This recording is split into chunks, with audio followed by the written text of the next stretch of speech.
سبق پھر پڑھ صداقت کا، عدالت کا، شجاعت کا، لیا جائے گا تجھ سے کام دنیا کی امامت کا۔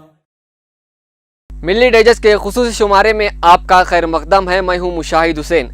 خاندان مغلیہ کا آخری بادشاہ اور اردو کا ایک بہترین مایہ ناز شاعر، جس نے اس وقت کے سب سے بڑے شاعر ابراہیم ذوق اور مرزا غالب سے شاعری میں رہنمائی حاصل کی، اس بزرگ بادشاہ کا نام ہے بہادر شاہ ظفر، جو 1837 میں 62 سال کی عمر میں تخت نشین ہوئے۔ اور کیا آپ کو معلوم ہے بادشاہ بہادر شاہ ظفر کو آخر ملک بدر کیوں کیا گیا تھا؟ اور اس نے خود یہ مشہور شعر لکھا: کتنا ہے بد نصیب ظفر دفن کے لیے، 2 گز زمیں بھی نہ ملے کوئی یار میں۔ اور 7 نومبر 1882 کو 87 برس کی عمر میں چل بسے، اور ان کی موت کے ساتھ ہی دنیا کے عظیم شاہی خاندانوں میں سے ایک کا اختتام ہو گیا، لیکن ان کا نام اور ان کی تحریر کردہ اردو شاعری آج بھی زندہ ہے۔ دوستو، آج 7 نومبر بہادر شاہ ظفر کا یوم وفات کا دن بھی ہے۔ اسی مناسبت سے ہم مغل ڈائنسٹی کے آخری بادشاہ کی مختصر داستان بتائیں گے۔ بہادر شاہ ظفر کے والد کا نام اکبر شاہ ثانی اور والدہ کا نام لال بائی تھا، جو ایک راجپوت گھرانے سے تعلق رکھتی تھی۔ انہوں نے اردو، عربی، فارسی زبانوں کے ساتھ ساتھ گھوڑ سواری، تلوار بازی، تیر اندازی اور بندوق چلانے میں بھی کافی مہارت حاصل کر لی تھی۔ بہادر شاہ ظفر کو حکومتی امور کے ساتھ ساتھ شاعری میں بھی دلچسپی تھی۔ وہ 4 دیوان تخلیق کر چکے تھے۔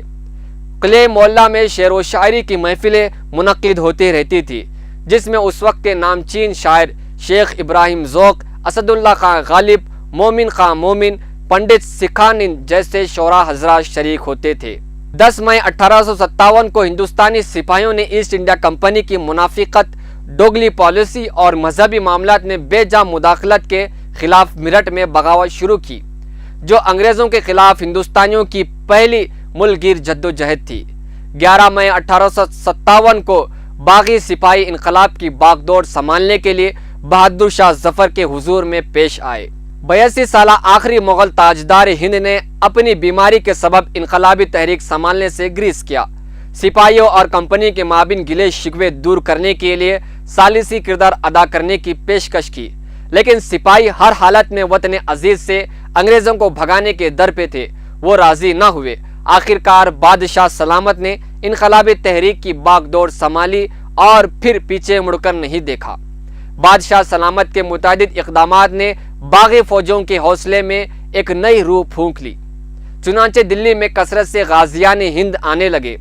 بہادر شاہ ظفر نے ہندوستان کے اوپر منڈلاتے ہوئے خطرے کو بھانپتے ہوئے تمام ریاستوں کو تعاون کے لیے خطوط روانہ کیے۔ انہوں نے لکھا: میری خواہش ہے کہ فرنگی جس طرح بھی ممکن ہو ہندوستان سے نکال دیے جائیں اور ملک آزاد ہو، لیکن آزادی کی جنگ اس وقت کامیاب ہو سکتی ہے جب ایک قابل شخص جو تحریک کا تمام بار اپنے کاندھوں پہ لے کر منتشر قوتوں کو منظم کر سکے اور اس بغاوت کی رہنمائی کے لیے آگے بڑھے۔ میں ذاتی طور پر حکومت کی کوئی خواہش نہیں رکھتا۔ اگر تم دیسی راجگان اپنی تلوار دشمن کے خلاف بے نیام کرنے کو تیار ہو تو میں ان کے حق میں شہنشاہی سے استعفیٰ ہو جاؤں گا۔